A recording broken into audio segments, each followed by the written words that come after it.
महाभारत में अभिमन्यु अर्जुन से शायद बेहतर योद्धा था, लेकिन वह फिर भी मारा गया क्योंकि उसे इस बात का ज्ञान नहीं था कि चक्रव्यूह से कब और कैसे बाहर निकलना है। सेम उसी तरह म्यूचुअल फंड में कब और कैसे एंटर करना है ये सबको पता है, लेकिन म्यूचुअल फंड से एग्जिट कब करना है यानी कि अपने म्यूचुअल फंड को सेल कब करना है ये काफी लोगों को पता ही नहीं है। हम सभी को कोई ना कोई यह सलाह जरूर देता है कि फ्यूचर गोल को अचीव करने के लिए आज ही हमें म्यूचुअल फंड में इन्वेस्ट करना चाहिए, लेकिन कोई भी यह सलाह नहीं देता कि म्यूचुअल फंड से हमें कब एग्जिट करना चाहिए। तो आज की इस वीडियो में हम डिस्कस करेंगे कि म्यूचुअल फंड से हमें कब एग्जिट करना चाहिए। तो वीडियो इंपॉर्टेंट होने वाली है, तो वीडियो को स्किप ना करें। लेकिन वीडियो शुरू करने से पहले अगर आप चैनल पे नए हैं तो म्यूचुअल फंड से जुड़ी और भी जानकारी के लिए चैनल को जरूर सब्सक्राइब करें।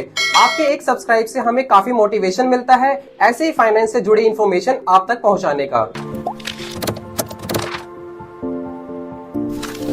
हेलो दोस्तों, ग्रोफोलियो इन्वेस्टमेंट में आपका स्वागत है। तो आज हम डिस्कस करने वाले हैं 5 reason to sell your mutual fund. तो चलिए बिना किसी देरी के शुरू करते हैं। Reason number 1, goal achievement. मान लीजिए कि आपने किसी म्यूचुअल फंड स्कीम में एसआईपी शुरू करी है। आपका जो गोल है, जैसे मान लीजिए आपको कार खरीदनी है, तो इसके लिए आपने 15,000 रुपए की एसआईपी शुरू करी है मंथली, जिस पर आपको 12% का एनुअल रिटर्न मिल रहा है और आपका जो इन्वेस्टमेंट हॉरिजन है 5 साल का है। अब मान लीजिए कि आपका जो इन्वेस्टमेंट गोल है वो आपने 4 साल में ही अचीव कर लिया, तो इस केस में आपको अपनी म्यूचुअल फंड स्कीम से एग्जिट कर लेना चाहिए और आपने जिस गोल के लिए एसआईपी शुरू करी थी, जैसे कि कार खरीदने के लिए, उसमें आपको इन्वेस्ट कर देना चाहिए या फिर किसी सेफ इन्वेस्टमेंट ऑप्शन में आपको इन्वेस्ट कर देना चाहिए, जैसे कि एफडी। ध्यान रहे कि रिटर्न को देखते हुए आप ये ना सोचे कि आप उस म्यूचुअल फंड स्कीम में 1-2 साल और इन्वेस्टेड रहते हैं, क्योंकि शॉर्ट टर्म में इक्विटी मार्केट का कुछ पता नहीं होता, जिससे कि आपका आता हुआ रिटर्न भी जा सकता है। तो इसलिए आपको उस म्यूचुअल फंड स्कीम से एग्जिट कर लेना चाहिए। Reason number 2, rebalancing your portfolio. हम इन्वेस्टमेंट के समय एसेट एलोकेशन डिसाइड करते हैं, जैसे कि 60% फंड हम इक्विटी में इन्वेस्ट करते हैं और 40% हम डेट फंड में इन्वेस्ट करते हैं। अब मान लीजिए कि मार्केट में एक अच्छा बुल रन आता है और आपका इक्विटी फंड 60% से बढ़कर 80% हो जाता है, तो इस केस में बैलेंस रिस्टोर करने के लिए आपको इक्विटी फंड का कुछ पार्ट सेल करके डेट फंड या फिर कोई सेफ इन्वेस्टमेंट ऑप्शन में इन्वेस्ट कर देना चाहिए। ऐसा करने से पोर्टफोलियो की वोलेटिलिटी कम होती है। Reason number 3, fund under performance.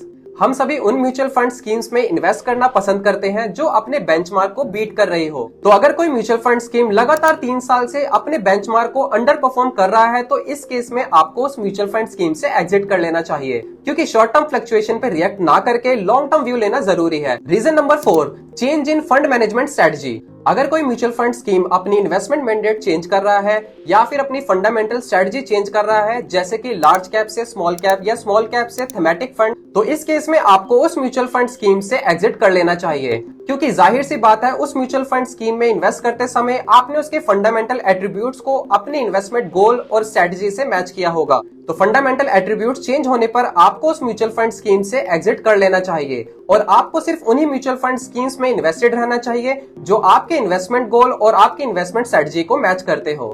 Reason number 5, non compliance with SEBI rules and regulation by the AMC. SEBI कुछ रूल्स एंड रेगुलेशन बनाती है जिसे हर एक म्यूचुअल फंड स्कीम को फॉलो करना चाहिए। अगर आप ऐसी कोई म्यूचुअल फंड स्कीम में इन्वेस्टेड है जो सेबी द्वारा बनाए गए रूल्स एंड रेगुलेशन को फॉलो नहीं कर रही है, या फिर आपकी म्यूचुअल फंड स्कीम के फंड मैनेजर्स पर सेबी की इंक्वायरी चल रही है कि वो फंड मैनेजमेंट प्रोसेस लीगल है या नहीं, तो इस केस में आपको उस म्यूचुअल फंड स्कीम से एग्जिट कर लेना चाहिए। तो ये थे कुछ valid reason to sell your mutual fund scheme. अगर आपको ये वीडियो हेल्पफुल लगी है तो प्लीज लाइक करें, शेयर करें और ऐसे ही फाइनेंशियल इन्फॉर्मेशन के लिए चैनल को जरूर सब्सक्राइब करें। तब तक के लिए अपना ध्यान रखें। जय हिंद।